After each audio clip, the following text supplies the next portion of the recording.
নমস্কার বন্ধুরা, আমি মিঠু অধিকারী। আজকের আবার একটা নতুন ভিডিও নিয়ে চলে এসেছি। তবে হ্যাঁ, এটা কেকের ভিডিও। আমি এদিকে কেকও বানাবো আর আপনাদের সাথে কিছু গল্পও করব। তবে চলুন শুরু করা যাক। সবাই দেখে বুঝতেই পারছেন এটা কি ফ্লেভার কেক। আপনারা আগেও দেখেছেন, আপনারা জানেন এটা কি ফ্লেভার কেক। তাও আমি বলে দিচ্ছি, এটা রসমালাই ফ্লেভার কেক। তাহলে চলুন বলে ফেলি কেকটা কারা অর্ডার করেছে আর কেন রসমালাই ফ্লেভার কেকই অর্ডার করলো।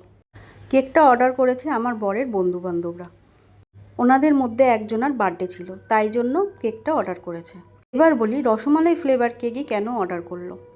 প্রায় 6-7 মাস আগে আমার কাছ থেকে এই রসমালাই ফ্লেভার কেকই অর্ডার করেছিল।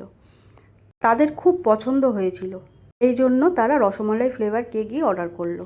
কিন্তু আমি বলেছিলাম, তোমরা তো রসমালাই ফ্লেভার কেক একবার তো খেয়েছো, এবার অন্য ফ্লেভার কেক খেয়ে দেখো।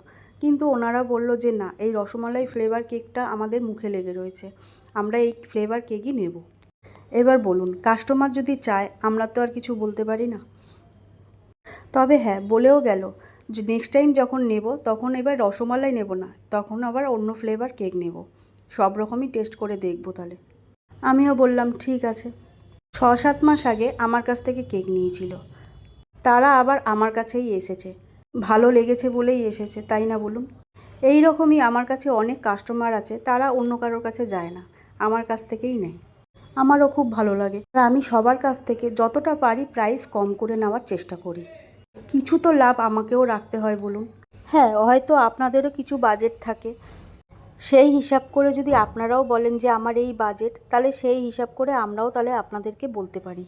কিন্তু এক একটা কাস্টমার আসে, এসে বলে আমি তো অনলাইনে দেখলাম এত টাকা, তাহলে আপনি কি করে এত টাকা নিচ্ছেন? এই জিনিসগুলোই তো ভালো লাগে না। আচ্ছা আপনারা বলুন তো, আপনারা যদি মন জিনিস বা মিওমোর বা কোনো কেকের দোকান থেকে যদি কেক আনতে যান, আপনারা কি ওখানে গিয়ে বার্গেনিং করেন? বা ওনারা কি আপনাদের প্রাইস কমিয়ে দেয়? কিন্তু হ্যাঁ, আমরা হোম বেকাররা যারা আছি, আমরা কিন্তু একটু হলেও কমিয়ে দিই। তবে হ্যাঁ, আমরা যে প্রাইসটা বলবো আপনাদের যে সেই প্রাইসেই নিতে হবে তার কোনো মানে নেই। আপনাদেরও একটা প্রাইস ধরাবাঁধা থাকতেই পারে যে আমি এই প্রাইসের মধ্যে নেব, সেটা আমাদেরকে জানাতে হবে, বলতে হবে, তাহলে না আমরা বুঝবো বলুন। তারপর যদি আমরা না দিতে পারি, তখন আর কি করব বলুন? সেটা আপনাদেরও বুঝতে হবে যে কেন দিতে পারছে না ওই প্রাইসে, সেটা আপনাদেরও বোঝা উচিত। চলুন, আপনাদের সাথে গল্প করতে করতে আমার এদিকে কেকও রেডি হয়ে গেছে। ওপরের ডিজাইনটা বুঝতেই পাচ্ছেন।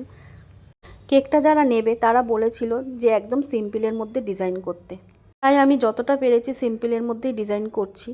আপনারা বুঝতেই পাচ্ছেন যে আমি কি কি দিয়ে ডিজাইন করছি।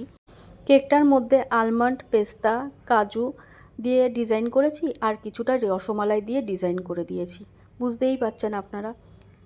আজকের আমি অনেক কথা বলেছি, আমার যদি কিছু ভুল হয়ে থাকে তাহলে আপনারা ক্ষমা করে দেবেন।